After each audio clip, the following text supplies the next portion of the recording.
আসসালামু আলাইকুম, স্বাগত জানাচ্ছি আরটিভির মধ্যনের সংবাদে। আপনাদের সঙ্গে আছি আমি সিনথিয়া রহমান। চট্টগ্রামে খন্দকারপাড়ার পর এবার রাউজানেও ঘটল গুলি ছোড়ার ঘটনা। উপজেলার বাগওয়ান ইউনিয়নের কোয়েপাড়া গ্রামে দুর্বৃত্তদের গুলিতে উপজেলা শ্রমিক দল ও সহযোগী সংগঠনের 5 নেতাকর্মী গুলিবিদ্ধ হয়েছেন। বুধবার রাতে এই ঘটনা ঘটে। প্রত্যক্ষদর্শীরা জানান, রাতে হঠাৎ করে একদল সশস্ত্র দুর্বৃত্ত ঘটনাস্থলে এসে গুলি চালায়। এতে আবদুল্লাহ সুমন সহ কয়েকজন গুরুতর আহত হন। তাদের চট্টগ্রাম মেডিকেল কলেজ হাসপাতালে ভর্তি করা হয়েছে। এর মধ্যে একজনের বুকে গুলি লাগায়, তার অবস্থা আশঙ্কাজনক।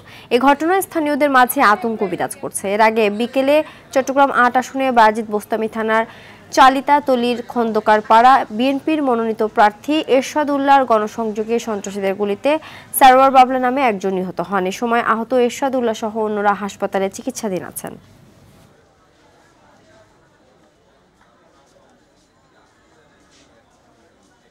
সন্ত্রাসী অভি জনি, তারপরে সে টুটুল, তারা আর বইয়ের কথা আছে দুই একটা ধরে নিয়ে টাকার জন্য 2 লাগছে। আমরা গেছি চোরাবার জন্য, ওই টাইমে তারা হঠাৎ গুলি। সন্ত্রাসী বলতেছে গ্যাস গ্রুপ। তখন আমরা তাড়াহুড়া করে 2-3 জন গেছি, মানে গ্যাস সরে আনার জন্য। হঠাৎ করে আমাদেরকে দুরম গুলি করতেছে। চট্টগ্রামে বিএনপি মনোনীত প্রার্থীর গণসংযোগে সহিংস ঘটনার তীব্র নিন্দা জানিয়েছে অন্তর্বর্তী সরকার। একসঙ্গে হামলাকারীদের দ্রুত শনাক্ত ও গ্রেফতারের নির্দেশ দিয়েছেন প্রধান উপদেষ্টা অধ্যাপক ডক্টর মোহাম্মদ ইউনূস। এক বিবৃতিতে নির্দেশনা দেন প্রধান উপদেষ্টা। বিবৃতিতে সরকার জানিয়েছে, চট্টগ্রাম মেট্রোপলিটন পুলিশের প্রাথমিক তদন্তে জানা গেছে এরশাদ উল্লাহ এই মামলার মূল লক্ষ্য ছিলেন না। একটি বিচ্ছিন্ন গুলিতে তিনি আহত হয়েছেন। সরকার তার দ্রুত আরোগ্য কামনা করছে এবং ঘটনার পূর্ণাঙ্গ তদন্তের নির্দেশ দিয়েছে। সিলেট সিটি কর্পোরেশনের সাবেক মেয়র আরিফুল হক চৌধুরীকে সিলেট 4 আসনের প্রার্থী করল বিএনপি। এ বিষয়ে বিএনপির পক্ষ থেকে আনুষ্ঠানিকভাবে বিজ্ঞপ্তি দিয়ে জানানো হবে বলে জানিয়েছেন আরিফুল হক। সিলেট 1 আসনে বিএনপির মনোনয়ন প্রত্যাশী ছিলেন তিনি। দলের উচ্চ পর্যায় থেকে তাকে সিলেট 1-এর পরিবর্তে বেশ কয়েকবার সিলেট 4 আসনের প্রার্থী হওয়ার জন্য বললেও তিনি রাজি হননি। গতকাল রাতে দলের চেয়ারপারসন খালেদা জিয়া তাকে বাসায় ডেকে সিলেট 4 আসনের প্রার্থী হতে নির্দেশনা দেন। এই নির্দেশ অমান্য করার সুযোগ নেই।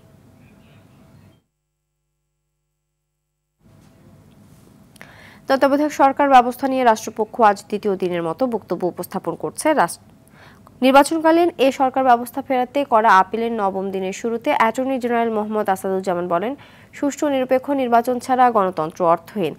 একে রক্ষায় সতর্কতা ও দূরদর্শিতা প্রয়োজন। প্রধান বিচারপতি ডক্টর সৈয়দ রেফাত আহমেদের নেতৃত্বাধীন 7 বিচারপতির পূর্ণাঙ্গ বেঞ্চে আপিলের 9ম দিনের শুনানি চলছে। এর আগে বুধবার বিএনপি পক্ষে শুনানির মধ্য দিয়ে শেষ হয় আপিলকারীর সব পক্ষে শুনানি। গত বছরের 27 আগস্ট তত্ত্বাবধায়ক ব্যবস্থা বাতিলের রায় পুনর্বিবেচনা চেয়ে আপিল করেন বিএনপির মহাসচিব ও জামায়াতের সেক্রেটারি জেনারেল সহ 8 জন।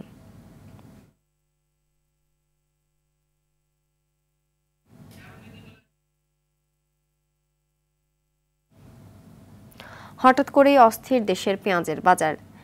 ট্রেডিং কর্পোরেশন অফ বাংলাদেশ তথ্য অনুযায়ী 1 মাসের ব্যবধানে দাম বেড়েছে প্রায় 52%। তবে গত 5-6 দিনের ব্যবধানে 35 থেকে 40 টাকা বেড়ে বিক্রি হচ্ছে 115 থেকে 120 টাকায়।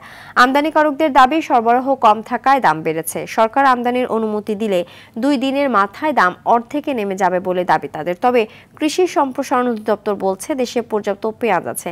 এই মুহূর্তে আমদানির অনুমতি দিলে দেশীয় কৃষকদের ক্ষতি হবে।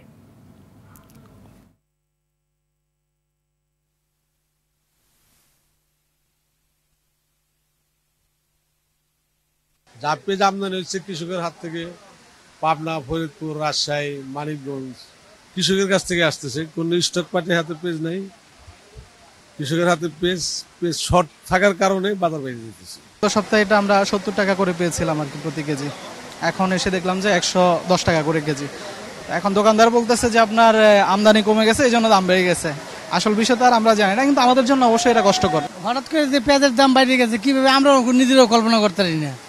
হঠাৎ করে রাতে বাড়িয়ে গেছে, আমি কি করবো আমরা তো বলতে পারছি না। সিন্ডিকেট এগো না কারা সিন্ডিকেট করছে তো আমরা জানি না।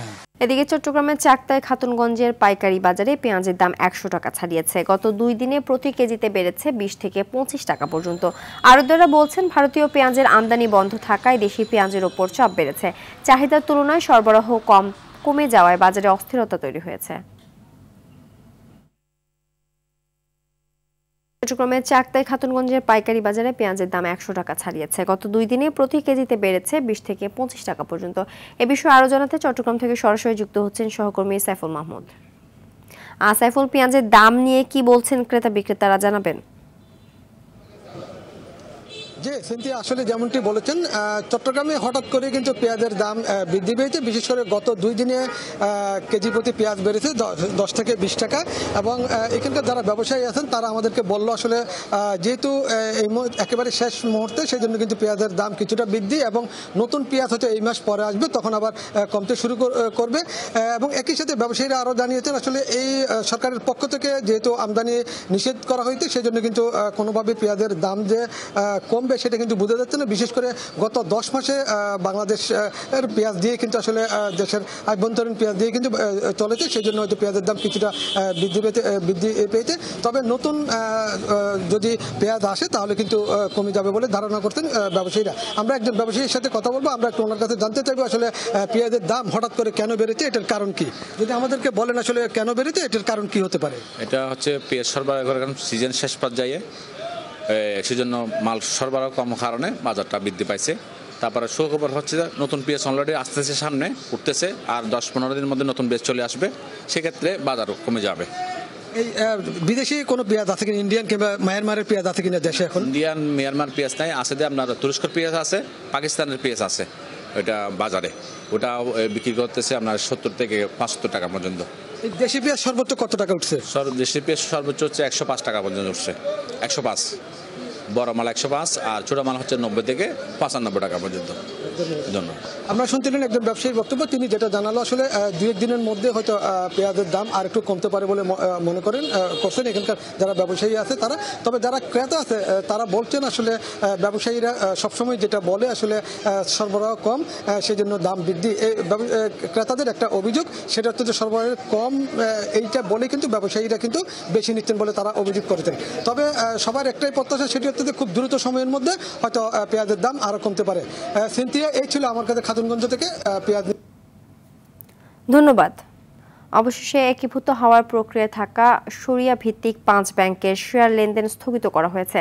পুঁজি বাজার নিয়ন্ত্রক সংস্থা Bangladesh securities and exchange commission সকালে সব ব্যাংকের শেয়ার লেনদেন স্থগিতের সিদ্ধান্ত জানিয়েছে।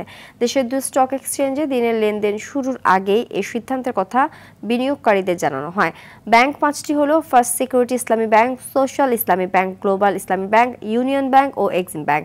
এর ফলে আজ থেকে শেয়ার বাজারে 5 ব্যাংকের শেয়ার লেনদেন বন্ধ থাকবে। গতকালই 5 ব্যাংকের পরিচালনা পর্ষদ ভেঙে দিয়ে তাদের দায়িত্ব নিয়েছে বাংলাদেশ ব্যাংক। ব্যাংকগুলোকে প্রশাসক নিয়োগ দেওয়া হয়েছে। আবারও অভিবাসন বিরোধী অভিযান চালিয়েছে মালয়েশিয়া সরকার। দেশটির নেগেরি সেমবিলান রাজ্যের নিলাই এলাকার একটি ব্যাটারি কারখানায় এই অভিযান চালানো হয়। এ সময় 184 জন অবৈধ অভিবাসী শ্রমিককে আটক করেছে ইমিগ্রেশন বিভাগ। আটককৃতদের মধ্যে 163 পুরুষ ও 21 জন নারী রয়েছেন বলে জানায় রাজ্য অভিবাসন বিভাগের পরিচালক কেনিথ তান আইকিয়াং। এদের মধ্যে বাংলাদেশ, মিয়ানমার, পাকিস্তান এবং ইন্দোনেশিয়ার নাগরিক রয়েছে, যাদের বয়স 20 থেকে 49 বছরের মধ্যে।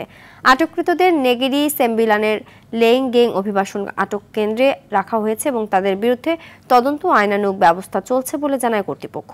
অভিযানটি ইমিগ্রেশন বিভাগের চলমান তৎপরতার অংশ, যার লক্ষ্য মালয়েশিয়ার শ্রমবাজারে অননুমোদিত বিদেশি শ্রমিকদের সংখ্যা হ্রাস করা।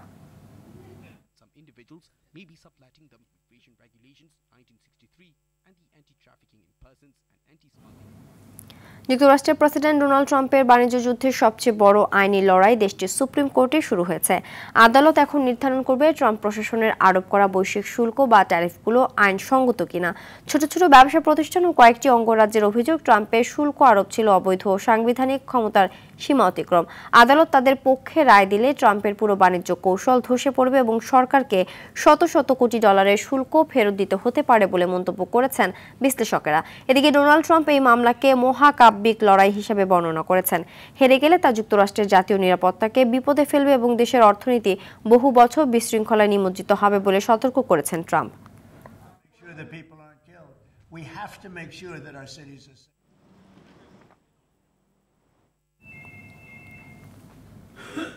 বিহারে বহুল প্রতীক্ষিত মুখ্যমন্ত্রী নির্বাচনের ভোট গ্রহণ চলছে। রাজ্যের 243টি আসনের মধ্যে অর্ধেকেরও বেশি আসনে সকাল 7টা থেকে প্রথম দফায় ভোট গ্রহণ চলছে। সমালোচকেরা বলছেন, এই নির্বাচন শুধু সরকার গঠনের জন্য নয়, বরং বিহারের দীর্ঘমেয়াদী মুখ্যমন্ত্রী নীতিশ কুমার ও তরুণ প্রতিদ্বন্দ্বী তেজস্বী যাদবের ভবিষ্যৎ নির্ধারণ করবে। মুখ্যমন্ত্রী নীতিশ কুমারের নেতৃত্বাধীন ক্ষমতাসীন এনডিএ জোট এবারও ক্ষমতায় ফেরার আশা করছে। জোটের পক্ষে ভোটারদেরকে গণতন্ত্রের উৎসবে উৎসাহের সঙ্গে যোগ দেওয়ার আহ্বান জানিয়েছেন দেশটির প্রধানমন্ত্রী নরেন্দ্র মোদী।